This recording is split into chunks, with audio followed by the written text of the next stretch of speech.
राज्यसत्तेत वर्षानुवर्ष आमचा वाटा नेमका काय? रमेश चांदणे. या राज्यसत्तेमध्ये प्रस्थापितांनी बहुजन समाजाच्या जीवावर वर्षानुवर्ष सत्ता भोगली, पण या राज्यसत्तेला ताकद देणारा बहुजन समाजातील काही घटक आजही या व्यवस्थेने दुर्लक्षित केलेला आहे. त्यामुळे या आतापर्यंतच्या राज्यसत्तेत आमचा नेमका वाटा काय आणि कुठे आहे, असे प्रतिपादन राष्ट्रीय दलित महासंघाचे संस्थापक अध्यक्ष रमेश चांदणे यांनी केले. ते शाहूवाडी येथे राष्ट्रीय दलित महासंघाच्या आढावा बैठकीमध्ये कार्यक्रमाच्या अध्यक्षस्थानावरून बोलत होते. स्वागत आणि प्रास्ताविक रमेश डोंगरे यांनी केले. पुढे बोलताना रमेश चांदणे म्हणाले, राष्ट्रीय दलित महासंघ सर्व धर्म समभाव असून समाजातील प्रत्येक घटक या संघटनेमध्ये काम करतोय.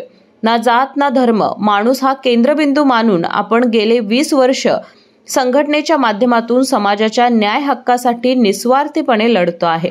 इथली व्यवस्था जर आम्हाला बेदखल करत असेल तर कोल्हापूर जिल्ह्यातील स्थानिक स्वराज्य संस्था निवडणुकीमध्ये आम्हालाही विचार करावा लागेल. सद्य परिस्थितीमध्ये मलकापूर नगरपालिकेमध्ये आपली युती असून विकासाचा दृष्टिकोन ठेवून सर्वसामान्य जनतेच्या विकासासाठी आम्ही विद्यमान आमदार डॉक्टर विनयरावजी कोरे यांच्या जनसुराज्य पक्षासोबत गेल्या 10-12 वर्षांपासून सोबत आहोत. यावेळी नूतन कार्यकर्त्यांची निवड करण्यात आली. यावेळी शंकर कांबळे यांची तालुका अध्यक्ष, दिनकर कांबळे जिल्हा उपाध्यक्ष, गिरीश चांदणे तालुका कार्याध्यक्ष, विशाल साठे तालुका संपर्क प्रमुख, शंकर कांबळे मलकापूरकर तालुका युवा कार्याध्यक्ष, नितीन कांबळे तालुका सरचिटणीस, विकास कांबळे मलकापूर शहराध्यक्ष, ऋषिकेश कांबळे मलकापूर शहर कार्याध्यक्ष, प्रसिद्धी प्रमुख आप्पा साठे, बाबासाहेब गोलंदाज माण अनुस्कुरा विभागीय अध्यक्ष या नूतन पदाधिकाऱ्यांची यावेळी निवड करण्यात आली.